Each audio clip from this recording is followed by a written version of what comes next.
જય માતાજી મિત્રો, નવા એક બ્લોગમાં તમારું હાર્દિક સ્વાગત છે। વાગી ગયા છે 12, જવાનું છે આપણે આણંદ।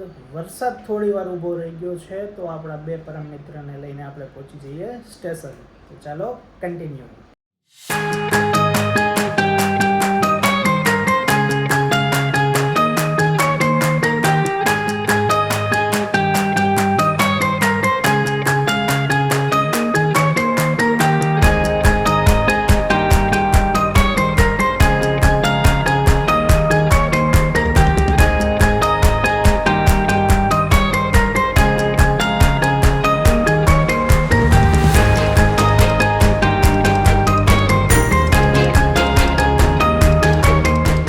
ફાઇનલી મિત્રો આપણા કેયુરભાઈના પ્રતાપથી આપણે ત્યાં લેટ પહોંચી ગયા છીએ અને નેમિશભાઈ છે ને જો ત્યાં ટિકિટ કાઢે છે।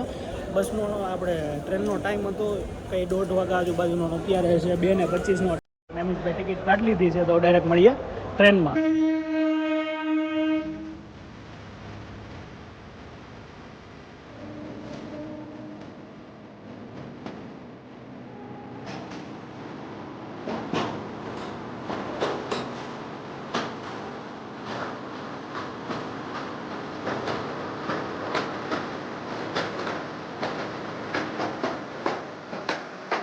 મિત્રો આપણે ટ્રેન આવી ગઈ છે ને નેમિશભાઈ અને કાળુભાઈ બે આપણે બે ગયા છે અંદર। હવે તો હાલો આપણે હવે વયા જઈએ અંદર, બરોબર છે? કેમ કે અંદર જગ્યા છે કે નથી કોઈ આઈડિયા નથી। હાલો ફટાફટ હવે ચડી જઈએ અને જગ્યા ગોતી લઈએ।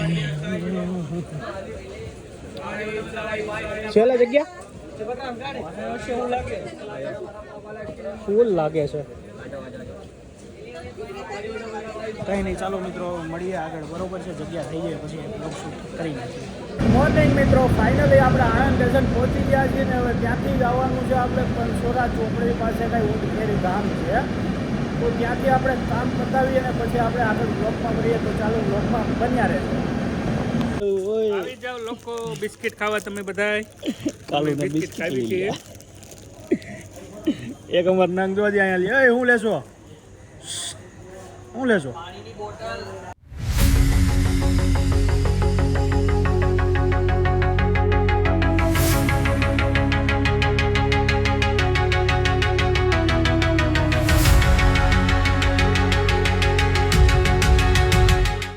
ઊંટખેરી ગામમાં હવે આપણું કામ પતી ગયું છે તો અહીંયાથી ઈચ્છા છે ડાકોર જવાની, કેમ કે ડાકોર અહીંયાથી 17 કિલોમીટર થાય છે અને ત્યાં આપણે રણછોડરાયજીનું જે મંદિર છે ત્યાં આપણે દર્શન કરવાની ઈચ્છા છે। તો અહીંયાથી ફટાફટ નીકળીએ એ પહેલાં તમને આખો ગામડાનો વ્યૂ બતાવી દઈએ।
મિત્રો આ વસ્તુ આપણે સુરત સિટીમાં જોવા નથી મળતું। ગામડું એ ગામડું કહેવાય ને અહીંયા જે સુકૂન મળે છે ને એ બીજે ક્યાંય નથી મળતું।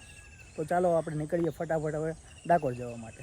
ફાઇનલી મિત્રો તો આપણે અત્યારે ડાકોરની પાવન ધરતી ઉપર પગ મૂકી દીધો છે ને તો ચાલો તમને ફટાફટ રણછોડરાયજીના દર્શન કરાવી દઈએ અને દર્શન થઈ જાય પછી છે ને કોમેન્ટમાં રાધે રાધે લખવાનું ભૂલતા નહીં। ચાલો મળીએ એક નવા વ્લોગમાં। આજનો વ્લોગ અહીંયા પૂરો કરીએ છીએ। જય માતા।